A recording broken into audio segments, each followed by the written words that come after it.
वो तकरीबन 7 से 9 हजार साल पुरानी है। लेकिन इंटरेस्टिंग बात यह है कि आज तक इतिहासकारों की बात करें या फिर वैज्ञानिकों की बात करें, आज तक वो ये नहीं पता लगा पाए हैं कि वो सभ्यता आखिरकार खत्म हुई तो खत्म हुई कैसे।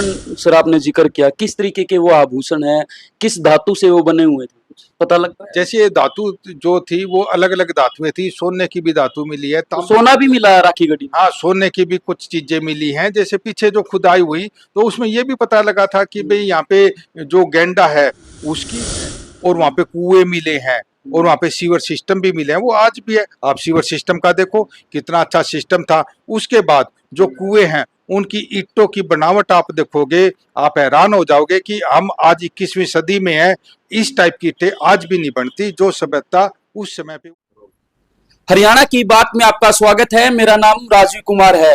हरियाणा के राखी गढ़ी का इतिहास वैसे तो बहुत सालों पुराना है, लेकिन इस इतिहास में ये वहां पर जो सभ्यता मिली है वो क्या है, कब लोग वहां उन चीजों को देखने के लिए जा सकते हैं, इन सब बातों के लिए मेरे साथ आज इतिहासकार जितेंद्र अहलावत जी हैं। अहलावत जी, सबसे पहले तो आपका बहुत बहुत स्वागत है। धन्यवाद सर।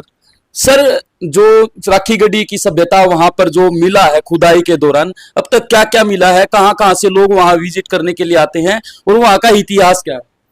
देखो, जो राखी गढ़ी है उसकी प्राचीन सभ्यता है, परंतु राखी गढ़ी के बारे में मैं यही कहूँगा, क्योंकि जैसे हमारे ये पता लगता था कि भाई हड़प्पा मोहनजोदड़ो है वो प्राचीन सभ्यता है, परंतु जैसे ही राखी गढ़ी जो जींद से, और वैसे उसका जो है जिला तो आता है हिसार, परंतु जींद से 20 किलोमीटर की दूरी पर है, और राखी गढ़ी की जैसे खुदाई होती चली गई, जैसे कुरुक्षेत्र यूनिवर्सिटी ने करी है, दयानंद महर्षि दयानंद यूनिवर्सिटी ने की है, जो खुदाई मेन करी वो दक्कन यूनिवर्सिटी महाराष्ट्र ने की, तो उसमें काफी चीजें मिली। परंतु जो गांव के लोग थे वो ये देखने लग रहे थे। ये 350 एकड़ के करीब ये माना जाता है कि ये सभ्यता फैली हुई थी, और जो ये सभ्यता थी, जैसे हम कहते हैं सिंधु सभ्यता, परंतु ये हम कहते हैं सरस्वती सभ्यता कहते हैं वो, क्योंकि इसलिए कहते हैं क्योंकि सरस्वती की जो सहायक नदी थी द्वंदसी, उस नदी के किनारे ये सभ्यता बसी हुई थी, और ये पूरे विश्व की सबसे प्राचीन और सभ्य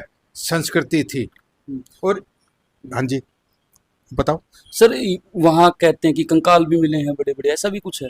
कंकाल का मतलब, कंकाल क्या है कि जो ये सभ्यता थी, जो लोग एक्सपायर हो जाते थे उनको दफनाया जाता था, और वो काफी संख्या में मिले हैं, और उनके डीएनए के लिए उनको विदेशों में भी भेजा गया। उससे ये पता लगा है कि हमारी जो ये सभ्यता थी राखी गढ़ी की सभ्यता, सिंधु की बजाय ये सरस्वती सभ्यता थी, ये 3 से 9 हजार साल पुरानी सभ्यता थी।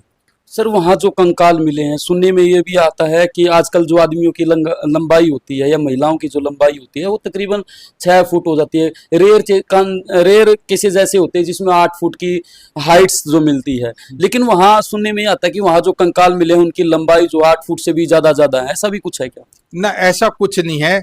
जो उनकी नॉर्मल लंबाई है ये बिल्कुल जरूर ठीक बात है। उनका डीएनए वगैरह चेक किया गया, उनकी लंबाई जो है वो 6 फुट से ज़्यादा ही है।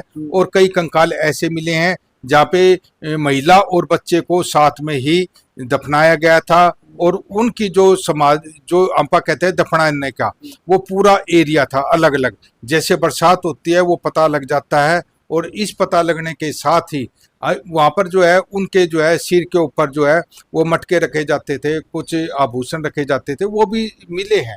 जो आभूषण सर आपने जिक्र किया, किस तरीके के वो आभूषण है, किस धातु से वो बने हुए थे, कुछ पता लगता है? जैसे ये धातु जो थी वो अलग अलग धातुएं थी। सोने की भी धातु मिली है, तो सोना भी मिला है राखी गढ़ी? हाँ, सोने की भी कुछ चीजें मिली हैं। जैसे पीछे जो खुदाई हुई तो उसमें ये भी पता लगा था कि भाई यहाँ पे जो गैंडा है उसकी भी कुछ चिन्ह मिले हैं, क्योंकि जो गैंडा है हाथी है ये वहाँ पे मिलते हैं जहाँ पे नदी का जो है वो प्रवेश होता है और काफी संख्या में होता है। तो ये कह सकते हैं कि राखी गढ़ी के आसपास के इलाके में एक समय पहले जंगल होता था, यहाँ पर हर तरीके के जानवर जो है वो रहते थे, सभ्यताएं भी रहती थी। हाँ, क्योंकि ये एरिया बहुत बड़ा एरिया था, और जो राखी गढ़ी का वो छोटा एरिया नहीं था। अभी तो इसकी खोज चली हुई है, और जैसे हरियाणा सरकार ने और केंद्र सरकार ने मिलके इसको पर्यटन का एक केंद्र भी बनाया है, वहाँ पर बहुत बड़ा म्यूजियम भी बना है।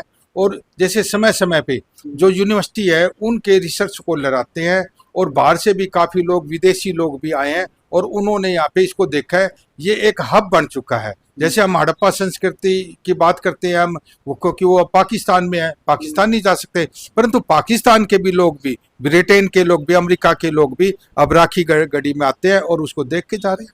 सर आपने बात की यहाँ पर आभूषण मिले हैं, सोना चांदी की अगर बात करें, जो कंकाल मिले उनका आपने जिक्र किया।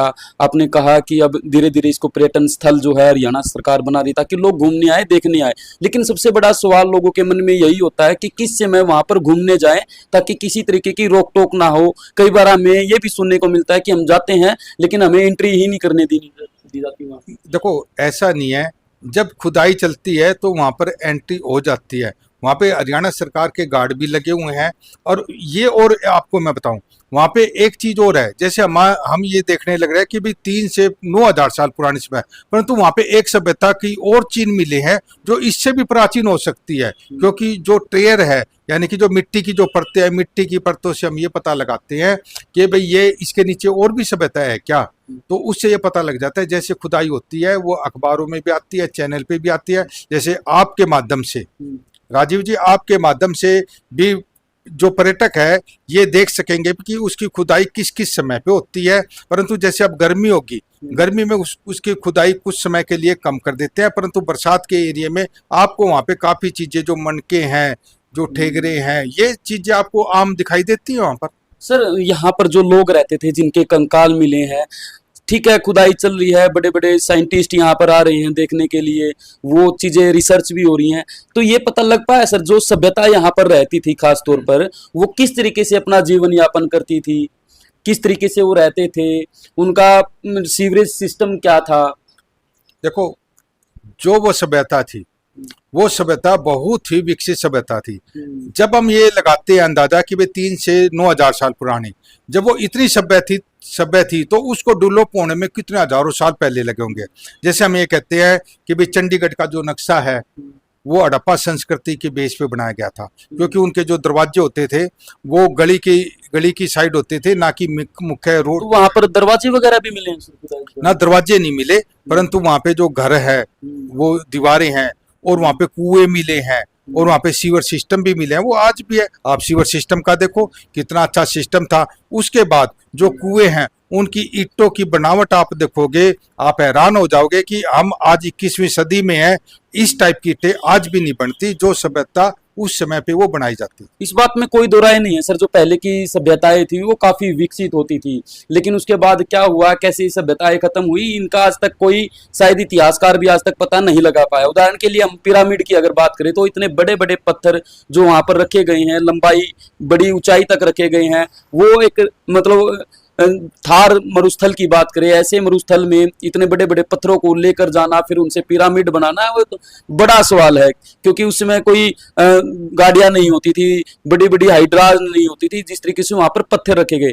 यहाँ की अगर हम बात करें, खास तौर पर हम राखी गढ़ी की अगर बात करें, वहां पर जो सभ्यताएं मिली हैं, तो ये भी प्रूफ मिला है क्या सर जो यहाँ पर सभ्यता रही होगी वो अपने आप में इतनी विकसित रही होगी कि जैसे आजकल हम व्हीकल्स का यूज करते हैं, तो वो क्या यूज करते थे सर वो लोग, अगर उनको दूर जाना पड़ता था वो क्या चीजें यूज करते, ऐसे कुछ व्हीकल्स से जुड़े यहाँ पर कोई सबूत मिले हैं सर अभी तक? देखो, ये सबूत तो अभी तक नहीं मिले, क्योंकि वो जानवर रखते थे और जानवरों के द्वारा वो एक स्थान से दूसरे स्थान पे जाते थे, और उनका जैसे हम ये अंदाजा लगाते हैं कि प्राचीन काल में जितने भी ये भारत के साथ इंडोनेशिया है, जिसमें मलेशिया वगैरह जितने भी जावा समुद्र, ये जितने भी देश हैं, इनकी कनेक्टिविटी भारत के साथ थी, और विदेशी लोग भारत में आते थे और हमारे लोग भी वहाँ पर जाते थे।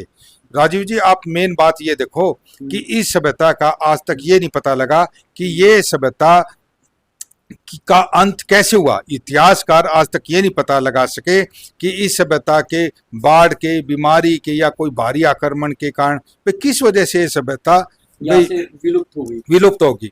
और ये यहीं पर नहीं, इसके काफी एरिए हैं, ये पूरी सभ्यता प्रत्येक स्थान से विलुप्त हुई है।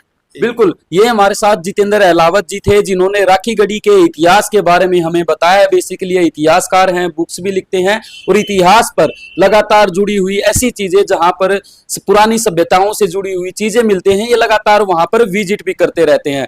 आज हमने इनसे खास तौर पर राखी गढ़ी को लेकर बात की है और खास बात ये निकल करके आई है, आज से राखी गढ़ी का इतिहास की अगर बात करें, वहां पर जो सभ्यता मिली है वो तकरीबन 7 से 9,000 साल पुरानी है। लेकिन इंटरेस्टिंग बात यह है कि आज तक इतिहासकारों की बात करें या फिर वैज्ञानिकों की बात करें, आज तक वो ये नहीं पता लगा पाए हैं कि वो सभ्यता आखिरकार खत्म हुई तो खत्म हुई कैसे।